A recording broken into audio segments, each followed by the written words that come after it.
This episode of the Kingston Live podcast is brought to you by Grand On Stage. Get the most out of the Kingston Grand Theatre experience with access to pre-sale tickets, the best prices, and the best seats. Tickets for individual performances and subscriptions for the Grand On Stage season are on sale now at kingstongrand.ca. In 2025, the Canadian music and media landscape is, in general, clearly defined. Streaming holds a significant market share, and radio plays its role from region to region. Most commercial radio stations are owned by major corporations like Rogers, Bell, and Chorus. And in that paradigm, grassroots organizations need to get creative to find their footing. This is Kingston Live, and today we're talking volunteer-run independent community radio with a station that has been championing local music for nearly 2 decades. This is Island Radio, 101.3 FM. Please remember, we got a few more days left in our fund drive, so head on over to cjai.ca. Amherst Island's 101.3 FM Island Radio has been broadcasting out of an actual barn on the island since 2006, and in that time has garnered a well-earned reputation as a committed and engaged outlet for the community. Entirely volunteer-operated and 100% nonprofit, 101.3 combines the power and reach of radio with an eclectic array of programming you won't find on any corporate station. It's the kind of spot where you'll hear emerging artists playing studio sessions alongside local news and shows hosted by people in the area. It's raw, it's real, and it's essential in a media landscape dominated by corporations. Today we sit down with Island Radio station manager Eric Tremblay to talk about the impact of volunteering and empowering the community.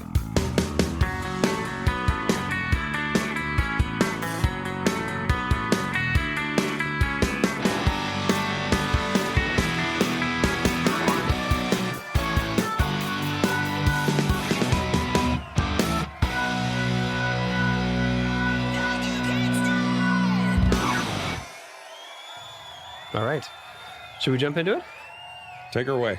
Eric Tremblay, welcome to the Kingston Live podcast. No, thanks, Rob. Thanks very much. When you called me and said you wanted to do this, I was like, what? This is crazy. I've heard this podcast so many times, and now I'm actually going to be on it. You were sort of part of our origin story to a degree. I can't believe it's taken this long to get you on. That's been a long time coming, yeah. Yeah. Oh, shout out to Nathan Graham as well. He's behind the glass on this one, not John. John is in front of me. I get to be talking to people. I get to be social this time. It's nice. Yes. Thank you, Nathan. Yes. So I want to say Amherst Island Radio, CJAI 101.3 FM. It's a community radio station.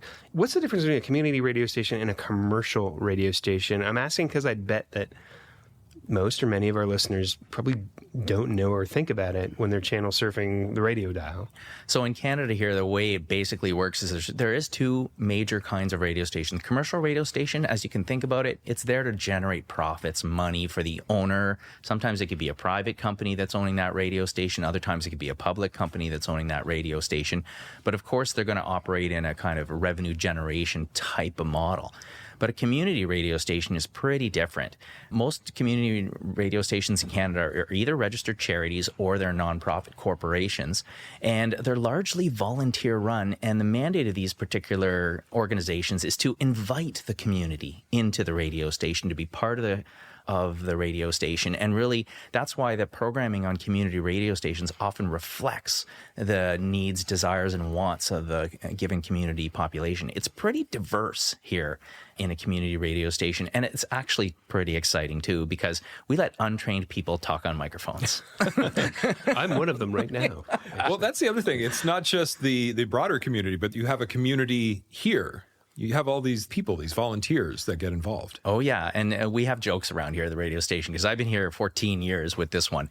And the jokes are sometimes we're ships passing in the night because when we go to parties, we like to make little name tags to say, like, I'm Friday, 7 to 9 p.m. because that's how we identify with each other, right? It's like, oh, I have that slot. And I never bump into that guy because I'm a Monday guy and et cetera, et cetera. So it is a community right in here that have to work together as a set of volunteers. But sometimes we work together in a way that's interesting because I might not meet you face to face for months and months and months, and then all of a sudden we have a project and we need to work together. So here we go.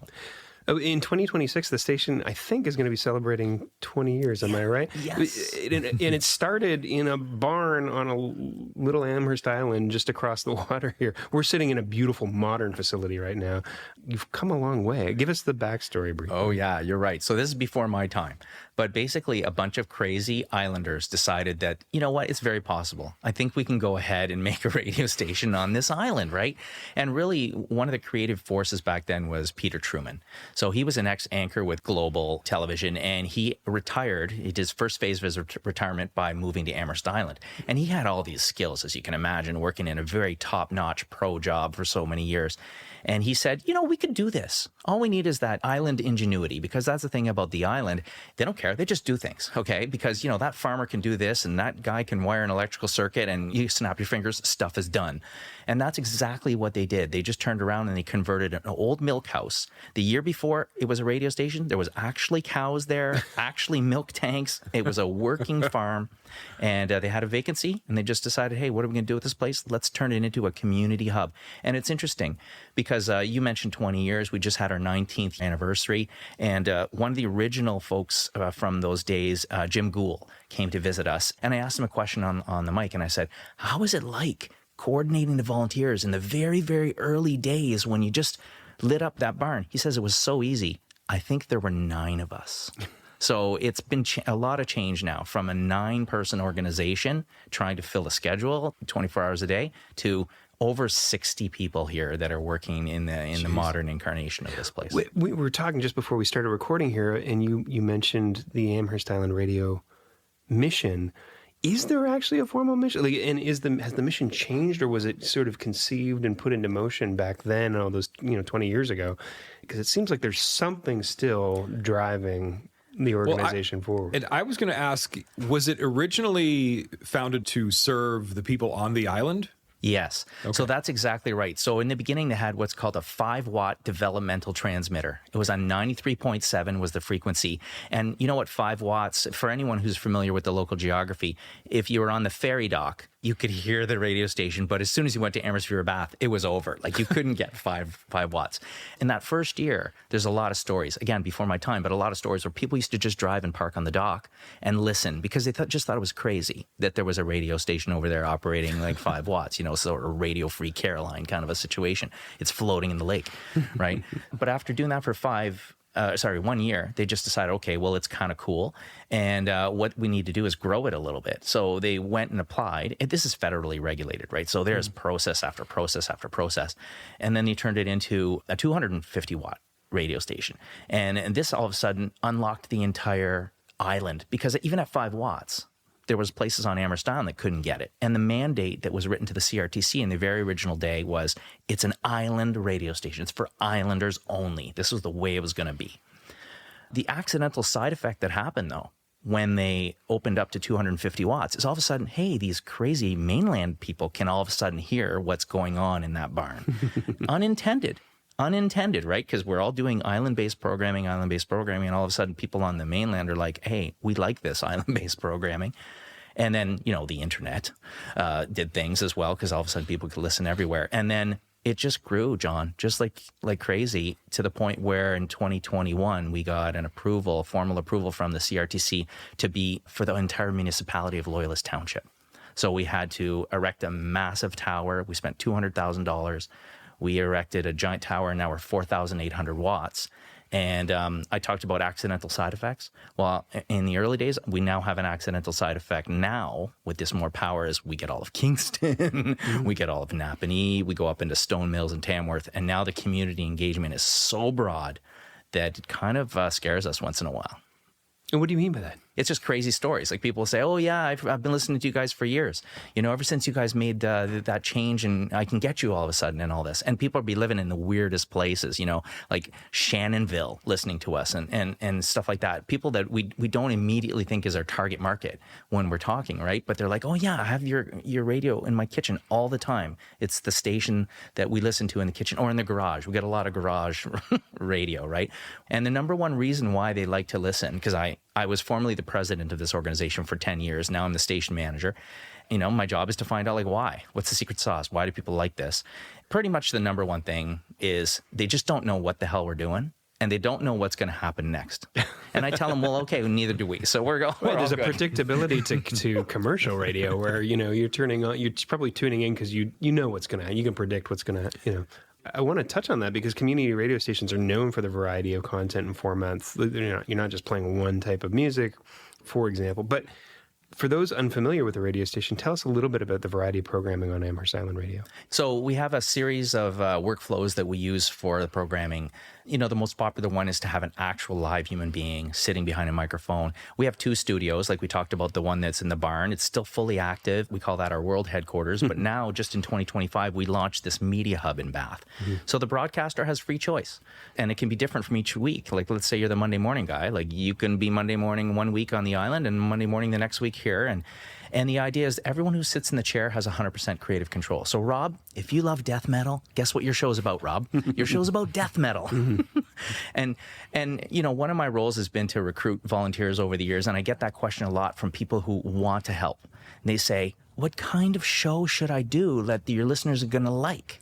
And I say, no, that's the wrong question. The right question is, what kind of music do you like? And that's what your show is going to be about, because really it comes down to passion. If that volunteer can exude passion into that microphone, it doesn't matter what kind of music they're listening to. Someone is going to be turned on by that, is going to listen to that, and is going to see the difference perhaps between other types of media and what you get at community radio, because it might not be polished, but it's full of passion. Yeah, I've listened to radio a lot of times for the music and the entertainment, but a lot of times I'm listening for news and to stay up to date and things like that. And the state of news on radio, at least commercial radio these days, leaves a lot to be desired, especially from a local perspective. You're not just music in terms of format. You're also for news now recently. Tell us a little bit about that. Oh, yeah. And a lot of this is due to the volunteers that paved the way over the last 5 or 6 years. But right now we have a full news director. So Ted Evans is our full news director. He's also a musician in town, great guy. We have grant funded him through the local journalism initiative for 2 years now to write original news. And what we also have done You would be one of the few radio stations around covering local stuff in the way that you and Ted are doing. Correct. That's very correct. We try not to brag, but it's very accurate to say that we're the local news leader. Yeah. Because nobody's talking about the stories we're talking about. Right. Nobody. And let's face it, if you want to hear about what's going on in Ottawa or Toronto or regionally and all that, you don't listen to us. That's not the news you're going to get. Yeah. But if you want to find out what happened in Odessa, you listen to us, right? Because maybe you live in the municipality, or maybe you're interested in what happened in Odessa or Amherstview or Kingston or whatever. That's the kind of stuff that we cover. We cover all the events, as you can imagine, right? So anybody in the community who's having any kind of public event, they know already. They're pretty trained. Send us a note, okay? And then that's outside the newscast. Broadcasters will just organically talk about all the events that are going on. So yeah, folks can tune in. We have 10 newscasts a week that we do, where that's a real sort of formatted situation where we're giving you a lot of news. But as far as current events are concerned, if you want to stay up to date with that, you can listen pretty much anytime. And the broadcaster is going to know to serve you up some of the cool things that are going on in Kingston, Napanee, Loyalist Township. John, I cut you off. Sorry. Well, I have a number of things to say. This is all great. This is all very interesting stuff. You said the word serve. Something that has come up in discussions about local media in the last several years. I had a great discussion a couple of years ago with a fellow, Paul Ferguson, who works at one of the stations in Belleville. And we were talking about this. And his point, and he made a very good point, in Belleville, it's an interesting market because it's all locally owned and operated, where in Kingston, it's very corporate. That seems to be changing a bit. But his point was that you have to actually serve the community. And if you are not offering anything, you just become a playlist. But not only are you just a playlist, you're a playlist that the listener didn't get to choose. So there's very little incentive if you're not going to offer that local content and build community. There's very little incentive for people to actually listen. Yeah, that's an insightful comment. And I think that's where you're going to see the difference between a commercial radio station and a community one. Because the sort of mindset behind the community one is, we can't do this without the community. It's not even us versus the community, or us with the community. The community is us. Like, our identity is the community, right? And so that's when you think about target market. You think about people and how people can benefit from what's going on here. Well, and I think that's really interesting too. And I think Rob and I both had this question in our minds of what is the difference between community radio and commercial radio. And I think most of us have kind of a general sense of what that means, but we've never really articulated it, maybe as you have. And it's interesting how I think you've set yourself apart in that. I think earlier we said with commercial radio, it tends to be fairly predictable, and you have built yourself as the antithesis of that. Exactly. And have built yourself a very different audience and a very maybe specialized audience. Yeah, and exactly. And I think another thing with commercial radio is commercial radio often really has sort of narrowed their offerings over the years to try to build efficiency in their model. For us, we've gone the other way. We've kind of opened up the model here. So we're sitting right now in a performance studio. Like, it's a decent sized performance studio in Bath here in the Media Hub. And we're recording bands. We're having live on the air performances.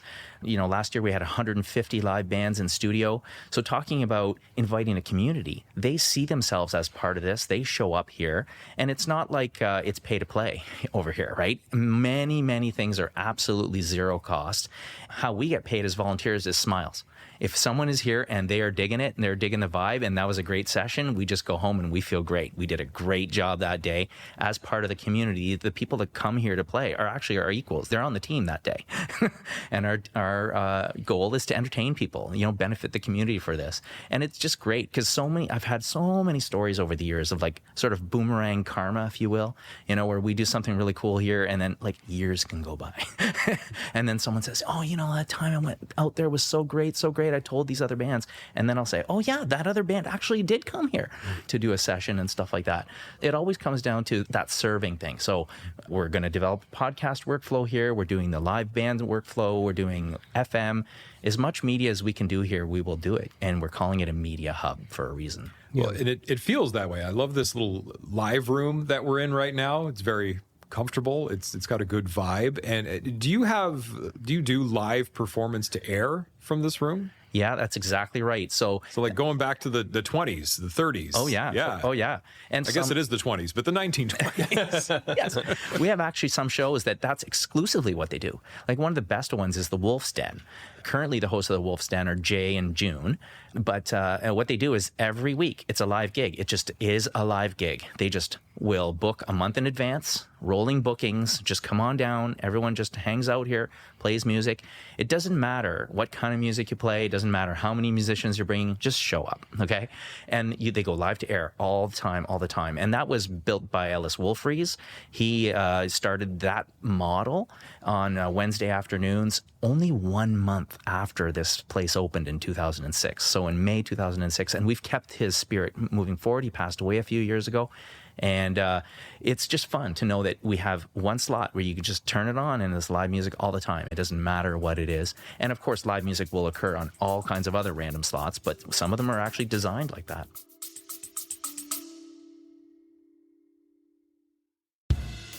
This episode of Kingston Live is brought to you by Grand Onstage. Grand Onstage takes you beyond the regular Kingston Grand Theater experience. It's a subscription option that gives you access to pre-sale tickets, the best prices, and the best seats. That means you can customize your own individual package starting at just 4 performances. Want to bring friends? Subscriber pricing applies to their tickets too.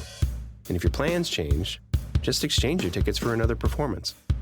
Tickets for individual performances and subscriptions for the Grand Onstage season are on sale now at kingstongran.ca.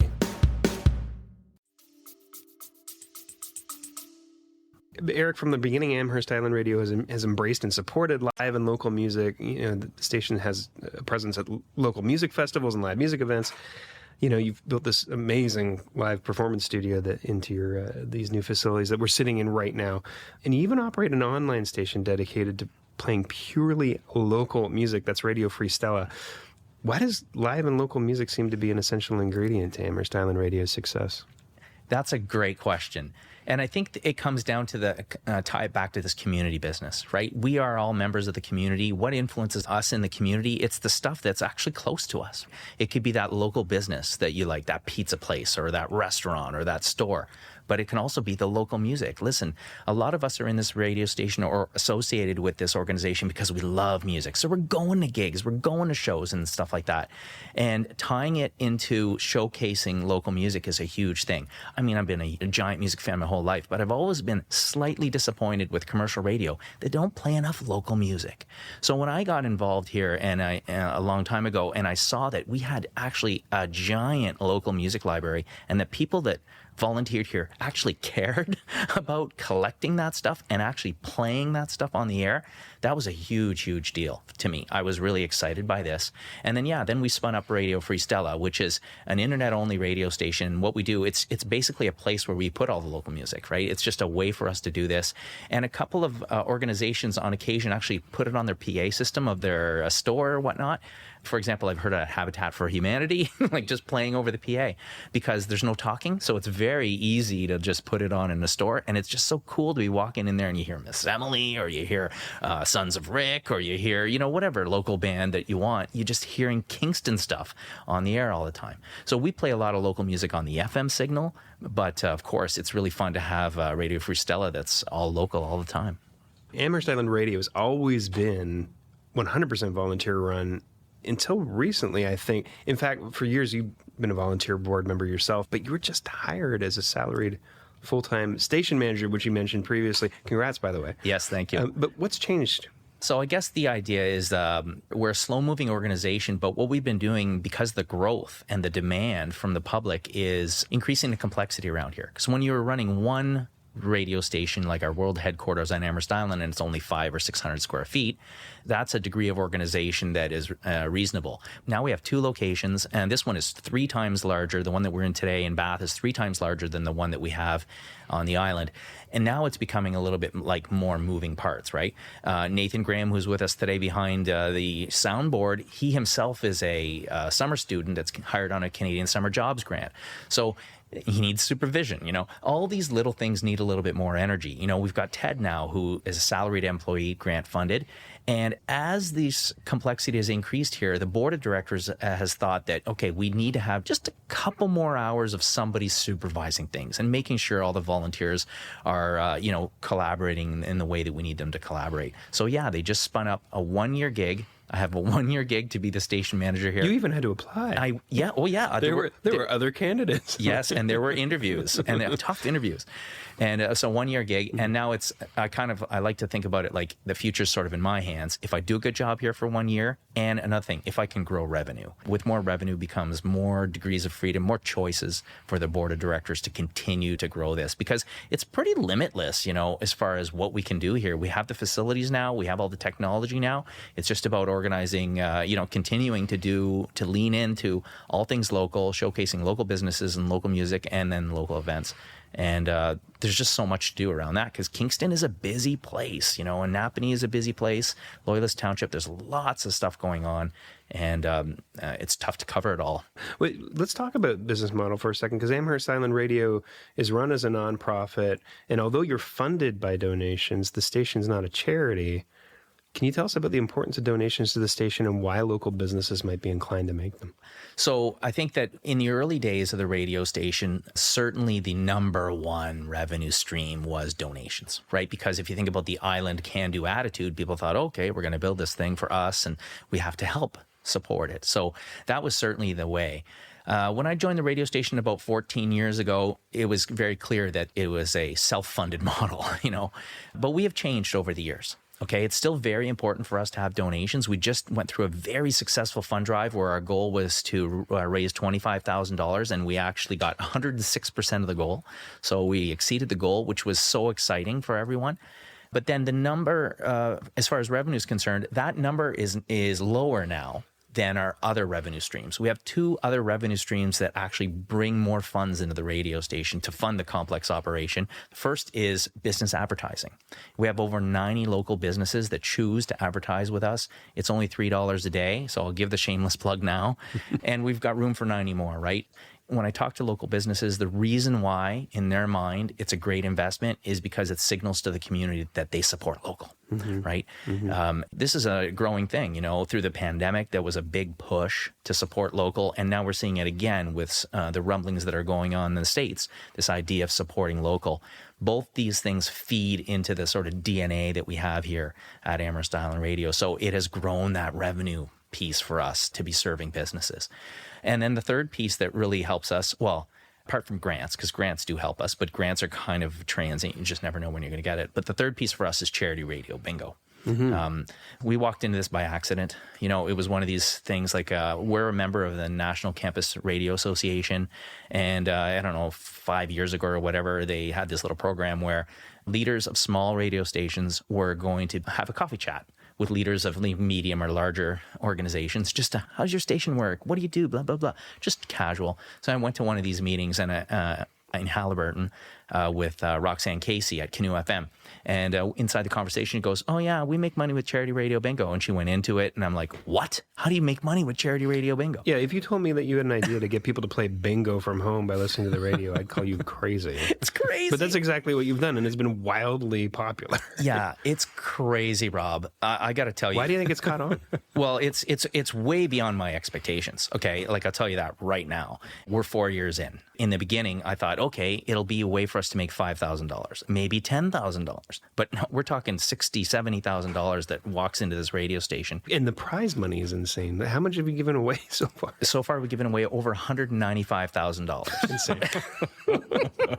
Yeah, it's crazy. We've given away over $195,000, and we've also given away $138,000 to registered charities. So people like Hospice Kingston, which our last one that we just donated $5,000, Joe's Mill, Kingston Canadian Film Festival, for example, Every Humane Society up and down the block, women's shelters, food banks, you name it, we're basically giving stuff to folks to support local charities. That's a huge credibility engine as well, because when we show up with a check for $5,000 to the Kingston Youth Shelter, it's a great feeling to be able to do that, right? Talking about charity radio bingo and how it's really grown, we now have 32 locations where you can, it sounds insane, you go buy a bingo sheet, in 32 different locations across the region, and you bring it home. And you tune in at 6 o'clock on Thursdays, and you have a laugh. It's just crazy. Wow. That's amazing. But besides salaries, which are kind of a new thing, what kinds of things do donations and revenues go towards? Yeah. Probably our biggest expense is equipment, as you can imagine, like trying to renew the equipment. The equipment on the island is actually very old, right? It was kind of like a very well-meaning volunteers who didn't have a lot of money just bought stuff off of eBay. So it was already 10 years old but when they bought it, and then now it's been sitting there for 20 years. So there's a lot of Band-Aiding and little fixing that has to happen there. You can still broadcast from there. And do, right? It's fully functional. We do. Yeah, we do. We absolutely do. And like I said, every broadcaster has actually free choice. So a given broadcaster could just decide, hey, today I'm going to take that beautiful ferry because it's a great day and I'm going to just do my show from there, and it's fine. The technology here in Bath is a little bit more complicated, so it's easy to go from knowing how to work all the complicated stuff to knowing how to use the more simple stuff. But, it's amazing. Like, we've really built a really interesting radio station here. When we're planning this expansion, we had to hire a proper broadcasting engineer to design this entire thing. We hired Eric Heidendahl, who at one point was chief technical person for TSN. And when I saw the resume and he told me that it was my job to build out all the production suites inside the Sky Dome when the Sky Dome launched, I thought, okay, well, if we can do that. Can you work with a barn? Yeah. Can you work with a barn? He came for one visit and he said, nobody that I would know would ever design it the way it is right here. And I said, yeah, well, that's part of the problem. But over here, it's properly designed and it's all connected, right? Because we have a third location of the tower. Everything is all integrated, and it makes it so easy for a broadcaster we can operate the whole radio station with one person. It's really fascinating. I get the impression that you make a lot of money, you give an awful lot of it away, and you keep a little bit to reinvest back into the station and the infrastructure, the new antenna you talked about, things like that, and you grow incrementally better each year. Yeah, that's exactly it, right? Kudos has to go to a lot of the board members who have worked on this on the board for so long. They come and they go, which is a healthy thing to do, right? Someone might serve for 5 years and do something else, but they have strategically guided this organization down a very sustainable path, because we've got some naysayers, believe it or not. We've got people out there going, oh, you guys can't do that. You can't do this. You can't do that. You're going to be closed in a year if you decide to expand. But the board of directors is very confident in the sound financial nature of what they're doing and the fact that at every step we're building for sustainability. Because we certainly want this to last for another 20 years, right? We're turning 20. We want it to last for another 20 years. One of the tricks, too, is a lot of people know this because we're not shy to talk about it on the microphone, but we need to move out of that barn at one point because the landlord told us, hey, one day I want to sell this property. So make a plan to slowly move out of that barn. So we're actively looking for a new location on the island to move in, and it's all about sustainability. Sure, we could find one that would cost us $5,000 a month, but we can't afford $5,000 a month, right?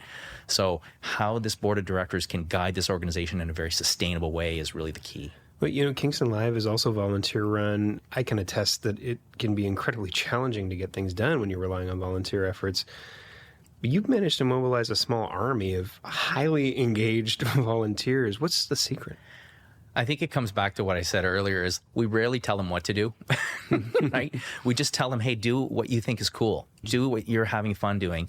And of course, one of the other things that we do is we often tell them, your job is to get people into this place.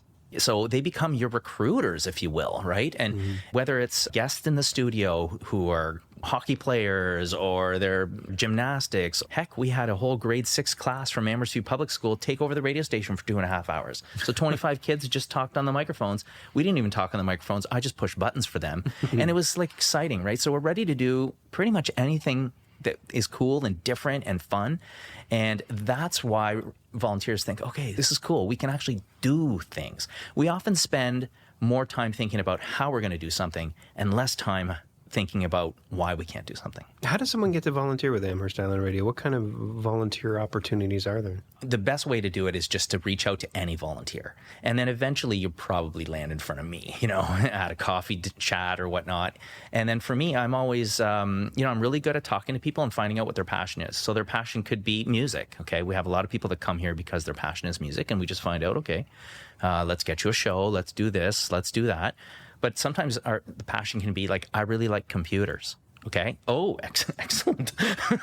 We need a computer guys, and gals, and we need people to do this and that and this and that. Everything gets done here by a volunteer, including like cutting the lawn, et cetera, et cetera. So there's many, many volunteer roles that are here. And if we align it with the person's passion, instead of let's say the role that's available or the gap that's currently there, then the chances of them sticking around because it's passionate for them is way higher, right? Way higher than if we give them a job that they're not really sure they're going to love. I imagine volunteering here is probably similar to music itself, where it becomes its own reward. People, they get involved, they're part of a group, they get to do things that they enjoy with the group, and they get to have an effect on the broader community as well. Yeah, you're bang on there. It also helps, we provide identity, right? Because you're part of the team. We talk about it as a team. It's a real team effort.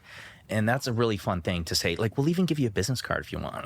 Oh, I'm a volunteer and I get a business card? Yes, you do, because you're part of the team here at Amherst Island Radio. And sure, there are some volunteers that have work more hours a week, so to speak, than other volunteers. None of that matters. None of that matters. If everyone's hands on the same rope and it's being pulled in the same direction, that's all that matters. Yeah, I feel there's more fuel and passion than there is in pay. Yeah, indeed. Yeah. One of the things that struck me, I tune in quite a bit, and one of the things that struck me is the engagement the listening audience has the opportunity to. I feel like when someone's broadcasting on a show, they're inviting conversation. They're on Facebook on the chat, and there's other ways to communicate and things like that. And I feel like, when I listen to commercial radio, for example, I don't get the sense that someone's sitting there in a booth spinning music, waiting for me to call into the station with a request or anything like that. But that's the exact opposite of what I feel is happening here. Is that right? Yeah, it's exactly right. And I think that comes down to, again, the volunteer nature, right? Often it's a bit of a solitary experience because you might be the person on the microphone, and I don't know, it might be Wednesday at 5 o'clock, and you're the only person in the station right now, okay? And we're humans. And I think humans work better with some kind of engagement and interaction. So it becomes a little less performative, let's say, on the microphone. If, you just got a text from so-and-so that wants to hear, I don't know, some crazy AC/DC song that you don't even know the title of. Well, you go to our music library of 250,000 songs, you find it, hopefully, If you don't, you play something close to it. And it's really fun to be able to say, hey, Joe Smith from Napanee just called in and said he wants this, or texted us live in studio, or stuff like that. So yeah, it is very engaging. We tell people that. We say, be as engaging as you want. Don't be shy, right? Because let's face it, a lot of folks are still listening to the radio on their cars. There's a lot of car penetration, but I think when you're home, there's a lot less radio penetration. But on social media or things like text messaging, that can be done on mobile devices. So we get some engagement by leveraging more of the newer media as well. Yeah, I feel, we live in a digital age, and at a time when radio as a medium seems to be declining. There's so many other sources you get news or music or what have you from, but Amherst Island Radio seems paradoxically to be expanding its relevance. Maybe it comes down to community. You can build a radio station for an audience, with an audience in mind, because that's how marketers think, and I'm a marketer. Anyway, but I feel like when you build one with community, or maybe when the community builds the station instead, it's, I like what you just said there. When the community builds a station, because that's really what this is. It wasn't just a bunch of rich people that just decided, hey, we're going to try to do this. No, it was the community that decided. And money was almost a secondary situation, right? And you just try to do good in the community. Along those lines, we ask our volunteers that when you're out in the community, represent the station. Whether you're going to go, like we were at Lion Spike Music Festival in South Frontenac, we had tons of people on the ground doing things, talking about the radio station, just hyping people up, telling people how great it is to have local music festivals.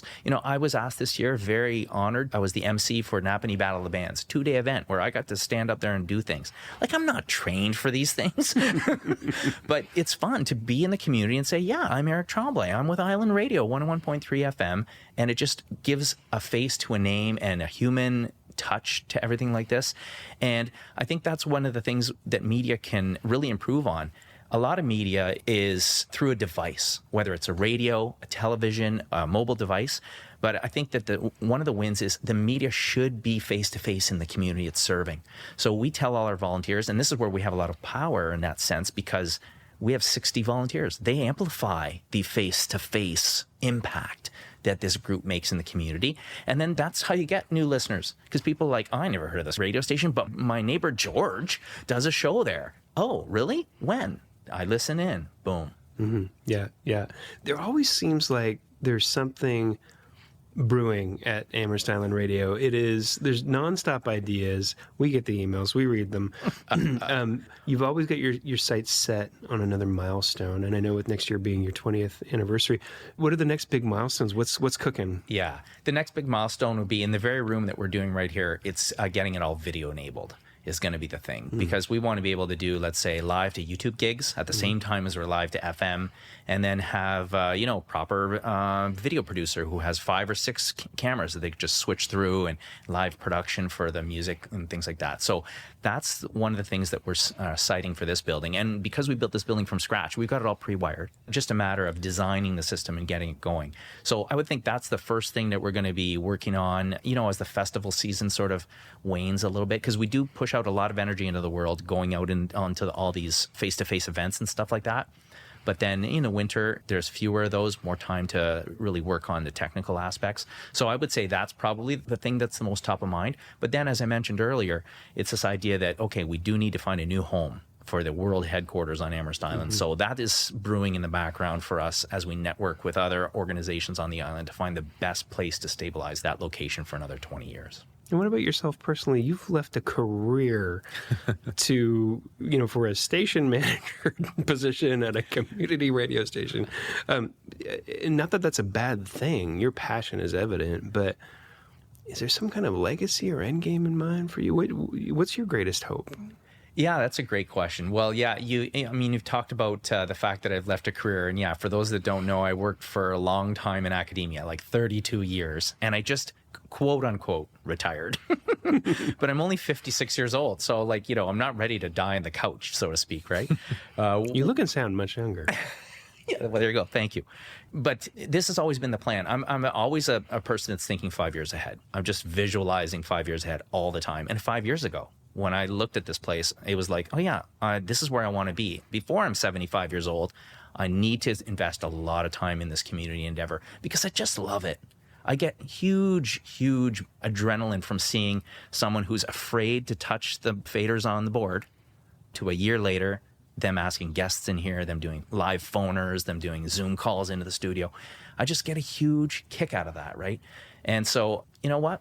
Life is short. You might as well do what you love. So I decided, I'm going to leave the 6-figure salary. I'm going to get rid of it. A lot of my friends at work were like, you are crazy.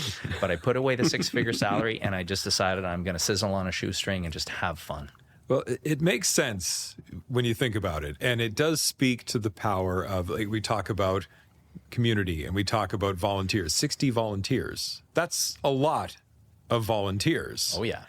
And the fact that, as you say, you seem to be happy leaving this career in academia. And the keys to happiness, we all know money can't buy happiness. It can buy you a certain amount of comfort and stability, and that's great. But the keys to happiness are ultimately service and connection. And you've created both here. And it's nice to see that you're looking forward to moving forward in a deeper sense with that. Yeah, I really like what you said there, and gratitude is also a word I like to use too. Being thankful for the things around you and being happy with what you've got. It's great to think about what's going to happen in 5 years. You need to do that. But on your day-to-day, you need to love what you've got right now. You need to love being with your friends, hanging out, doing cool things, whether it's in the community or in the studio or going to live gigs, seeing live music in and around town. All these things are super, super fun, and you got to enjoy every day. It's that old cliche. If you love what you do, then it doesn't feel like work, right? And I definitely love working here, and it doesn't feel like any kind of work. Man, that's a great note to almost finish this conversation on. John, you got something else? Yeah. I was going to ask, and I think you've answered this maybe indirectly. What do you think is the thing that people misunderstand about this place and what you do? I'm not sure a lot of people misunderstand what we do here because we tell them we're community radio stations and we do things, but they certainly don't know that there's an army of people working here, and they don't know that they can get involved by snapping their fingers. They just don't know that. They think, okay, it's very hard to do this. It's very challenging. I don't have any training. I'm not in the business, so to speak. And so I think there's a perceived barrier to entry that it really is not there. It really is not there. I invite people, and this army of volunteers invites an army of anyone to come and talk to us and see how you can get involved, because we'll give you all the support that you need, right? Recently we had Anna and Dee from 47 Teeth start a show here. And at first, they're accomplished musicians. They've been in front of all these things. And all of a sudden, the first show, I can tell they're super nervous. I'm like, guys, I got you. Don't worry. Just enjoy it and everything is great. And we do that with every volunteer, right? Don't worry about having any kind of pre-skill that you need here. We'll teach you everything you need to know, and there's no barrier to entry. The community is here, and we want to invite you in. I like that the content has a real flavor to it. I think there's a lot of engineering that goes into commercial broadcast radio and the programming and the on-air personalities and things like that. I'm not crapping on that. But here, when you tune in, it's, you're hearing real conversations and real people with real interests and real passions. You're talking about real stuff, and it's unfiltered. Yeah, it's totally. And they make mistakes and they misplace their notes, and sometimes they forget to hit play on the song, and that's okay. Like, you embrace it all as a volunteer-run community radio station, and that's what I love the most about it. It's just so real. Yeah, and I've had actually people tell me that, where they like listening to the radio station because it resonates with them. Like, they can feel that they could have made that same mistake. Yeah. I almost feel like I'm in the booth with them. It's just like, oh, cool. This is, it feels that intimate. Yeah. Yeah. Some advice for our podcast listeners that may have never tuned into Amherst Island Radio Station 101.3 FM and cjai.ca 24/7. You can tune in online. But for your Amherst Island Radio newbie who hasn't tuned in, what's a good on-ramp? Are there certain programs that, if you haven't listened to us, tune in this time or catch this show, and if you want a little bit of a flavor. It's a good question because the flavors are so different. Yeah. We've got everything on here from, we said death metal. We've got people that are playing hard rock. We've got people that are playing Caribbean music, like Wayne on Thursdays. Amazing. What I like about the diversity is, sometimes there's songs you never heard of. And I actually like that. I like the fact that I've never heard that song before, or this is the first time that this kind of genre I'm listening to. So if people want to get involved here and just to listen in, pick any time. Like, you can't go wrong, kind of thing. And you'll hear Kingston Live on this radio station, right? You'll hear all kinds of strange things. And I will say, though, one time, the person will stay nameless, but one time I was talking to a potential client, and I said, hey, you're going to love it. We've got a community, and I gave him the whole spiel. He goes, this sounds great. I think it's really, really great, and I'm interested. And then about 3 hours later, I got an email saying, oh, I'm never advertising on your radio station. I tuned in, and someone was speaking French, and no one's going to listen to that garbage. And I thought, okay, well, that's not the kind of business that we want on this radio station. Because you're going to hear a lot of crazy things here. And if what you want is the antithesis of commercial radio, then this is what you're getting. And like you said, you can hear Kingston Live podcast replay here Tuesdays at 10 p.m. and Fridays at 10 a.m. as well. We certainly appreciate the support that Amherst Island Radio has given us as we've gotten the podcast off the ground. I think you're going to be episode 82, actually. That sounds right. If you can believe that. So, yeah. Can I tattoo that on there? 100%. Yeah, we'll get a plaque installed on here. Yeah, for sure. Well, Eric, thanks so much for being our guest today. My pleasure. Thanks, John and Rob. I really appreciate this. And Nathan behind the board. Thank you, Nathan. Woohoo! This has been Kingston Live. If you've enjoyed this podcast, please share it, tell a friend, or subscribe on your platform of choice. For show listings, artist info, and all things Kingston music, check out kingstonlive.ca. Kingston Live was produced in Kingston by Soundwise. Hosted by Rob Howard and John Sanfilippo. Writing and research by Peter Sanfilippo. Executive producer Rob Howard. We'd love to hear from you. Email us at podcast@kingstonlive.ca.